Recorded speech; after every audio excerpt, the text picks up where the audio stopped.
Manchester United vient de perdre contre un promu. Tottenham a pris 3-0. Le Barça en a mis 5. Le Paris Saint-Germain, lui, a dû compter sur un doublé de Ferran Torres pour éviter la défaite. Et pendant ce temps, le mercato continue de s'agiter avec Marmoush, Nkunku et Watkins. Bref, le football européen est déjà complètement lancé.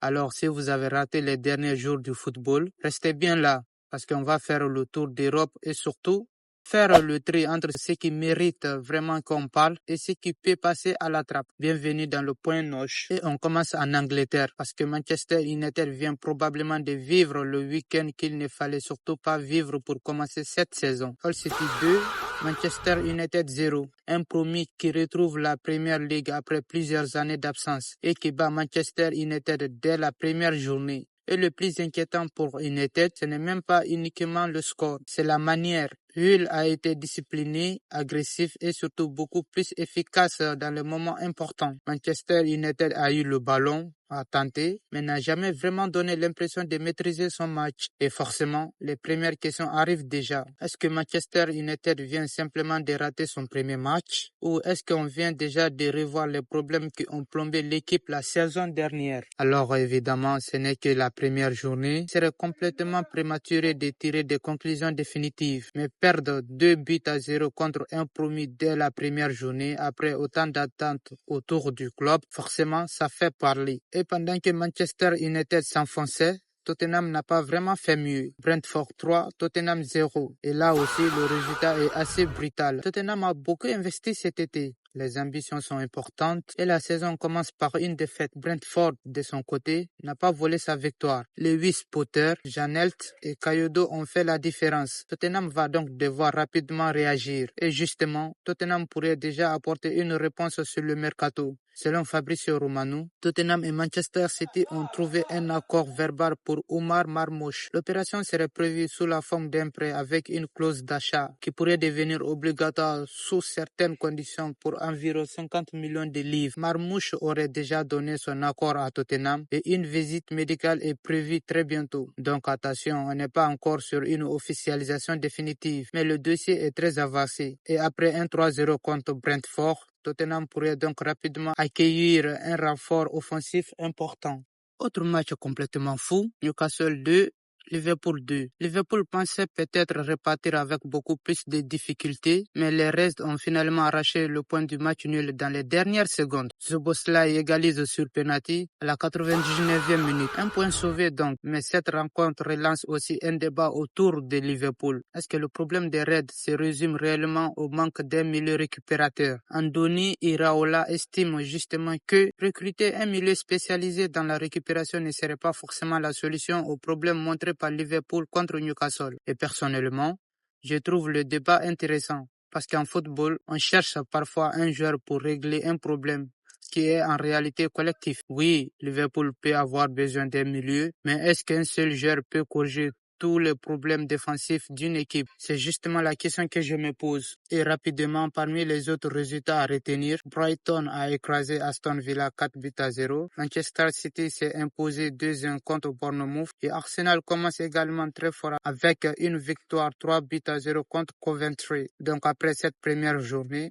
Arsenal démarre parfaitement. City gagne dans la douleur. Liverpool arrache un point. Tottenham tombe lourdement et Manchester United inquiète déjà. Et pour avoir une vue d'ensemble de cette première journée, voici le classement complet de Premier League.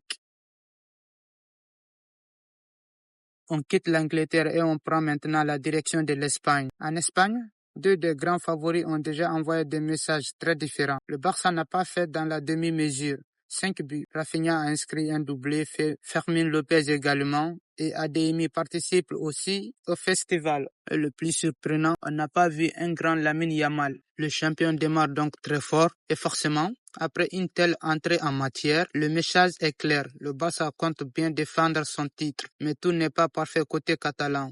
Gavi s'est blessé au genou. Hansi Flick a expliqué que la situation était finalement meilleure que ce qu'il craignait. Juste après la blessure, une IRM doit maintenant permettre de connaître précisément la gravité du problème. Du côté du Real Madrid, 2-1 contre l'Espagnol. Mais le joueur qui attire particulièrement l'attention, c'est Carlos Espi, parce qu'il marque à la 90e minute pour offrir la victoire au Real Madrid. Et forcément, une comparaison commence déjà à circuler. Carlos espère le nouveau Joselu. Alors attention, on ne va pas comparer une carrière entière après un seul but. Mais le profil est intéressant. Un joueur capable d'entrer dans une rencontre, de peser et surtout de faire basculer un match dans les dernières minutes. Et quand Courtois lui-même fait référence à Joselu après le match, forcément, l'histoire devient intéressante à suivre. Peut-être qu'on tient là un nouveau joker pour le Real Madrid. Peut-être pas. Mais une chose est sûre, son but à la 90e minute, lui, personne ne pourra lui enlever. Petite information à ne pas rater également concernant la Liga. La diffusion de la Liga sur DAZN ne couvrira pas la Guadeloupe, la Martinique, Saint-Martin et Saint-Barthélemy. Les habitants de ces territoires français ne pourront donc pas suivre le championnat sur cette offre. Malgré leur appartenance au territoire français, ce n'est pas le plus gros sujet sportif du week-end, mais c'est une situation assez particulière à signaler. Et si vous voulez voir où se situe chaque équipe après cette journée, voici le classement complet de la Liga. Voilà, c'est tout pour l'Espagne. Maintenant, direction la France. Et en France, le PSG a bien failli commencer sa saison avec une énorme surprise. Rennes 2, PSG 2. Et à la mi-temps, Paris est mené 2-0. Rennes avait parfaitement exploité ses occasions et le PSG semblait complètement en difficulté. Mais Luis Enrique décide de faire des changements à la pause. Et parmi les joueurs qui entrent, Ferran Torres. Et là, changement total de scénario. Ferran Torres inscrit 2 buts. Le PSG revient à 2-2. Une nouvelle recrue qui entre alors que son équipe perd 2-0 et qui ressort avec un doublé pour sauver un point. Difficile de demander un meilleur début personnel. Et les 2 buts sont servis par Fabien Ruiz. Donc forcément, Ferran Torres devient déjà l'un des joueurs à surveiller côté parisien. Et après le match, Luis Enrique a même estimé que le résultat était positif.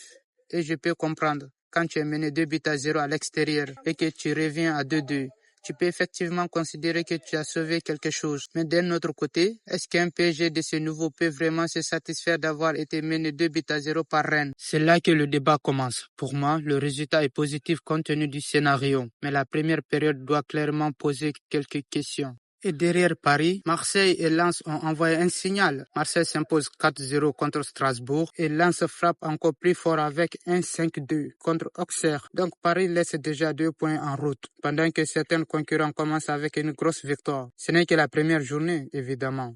Mais les premiers écarts sont déjà là. Je ne vais évidemment pas vous réciter les 20 équipes une par une. Alors voici directement le classement complet de la Ligue 1 après cette journée. Petite pause la famille. Si tu aimes ce format, n'oublie pas de t'abonner, de mettre le pouce bleu.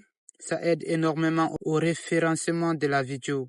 Et surtout de partager la vidéo à tes proches. Sur ce, on continue. Direction l'Allemagne maintenant. La Bundesliga n'a pas encore commencé, mais on avait quand même le droit à une affiche XXL. Bayern Munich 2, Borussia Dortmund 1. Le Bayern remporte donc la Super Coupe d'Allemagne et commence la saison avec un premier trophée. Michael Olise s'est notamment illustré avec un but et une passe décisive. Dortmund a bien réduit l'écart, mais le Bayern a tenu jusqu'au bout.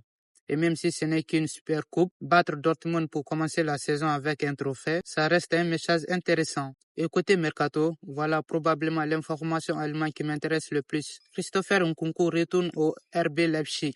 Selon Fabrizio Romano, un accord verbal conclu avec l'AC Milan pour un prêt de 3,5 millions d'euros, avec une option d'achat légèrement inférieure aux 30 millions d'euros. Les documents sont actuellement échangés et surtout Nkunku voulait revenir à Leipzig. Et moi, ce retour me plaît beaucoup parce que c'est précisément à Leipzig que Nkunku est devenu ce joueur capable de faire exploser les défenses européennes. Après Chelsea puis Milan, retour aux sources. Maintenant, la vraie question est-ce qu'on va retrouver le Nkunku de Leipzig d'avant? Si c'est le cas, Leipzig pourrait réaliser un très joli coup. Et pour terminer notre tour des 5 grands championnats, direction l'Italie. L'Inter commence très fort avec une victoire 4-1 contre Monza, une entrée en matière convaincante pour les Nerazzurri, avec notamment Pio Esposito qui s'est illustré. Le champion veut donc immédiatement installer le rythme. Le Naples démarre donc lui aussi avec les 3 points.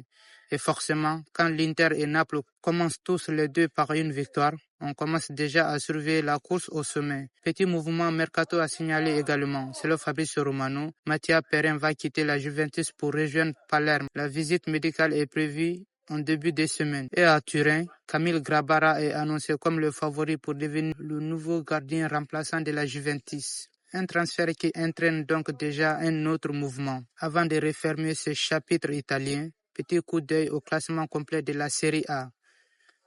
Voilà pour les 5 grands championnats européens. Mais avant de partir, il reste quelque chose à retenir de ce week-end. Si vous avez suivi le point noche depuis le début, voilà les 5 histoires que je retiens particulièrement. 5e position, le Bayern commence avec un trophée. À la 4e place, le Barça met 5 buts pour lancer sa saison. Et la 3e position, Ferran Torres sauve le PSG avec un doublé pour ses débuts.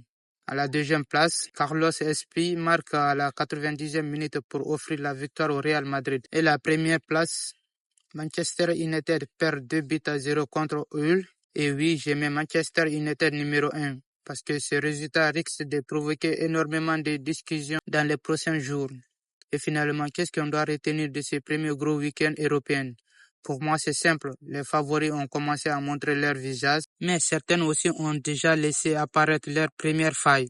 Le Barça frappe fort, le Bayern commence avec un trophée, le Real gagne encore dans les dernières minutes, le PSG montre qu'il peut revenir même après une première période compliquée. Manchester United nous donne déjà un sujet de discussion. Est-ce simplement un accident ou est-ce que les problèmes sont beaucoup plus profonds? On le saura dans les prochaines semaines. Voilà, c'est tout pour ce premier point noche. On a fait le tour d'Angleterre, de l'Espagne, de la France, de l'Italie et de l'Allemagne. On va suivre tout ça ensemble parce que la saison ne fait que commencer. Merci d'avoir regardé. On se retrouve lundi prochain pour un nouveau point noche. D'ici là, profitez du football.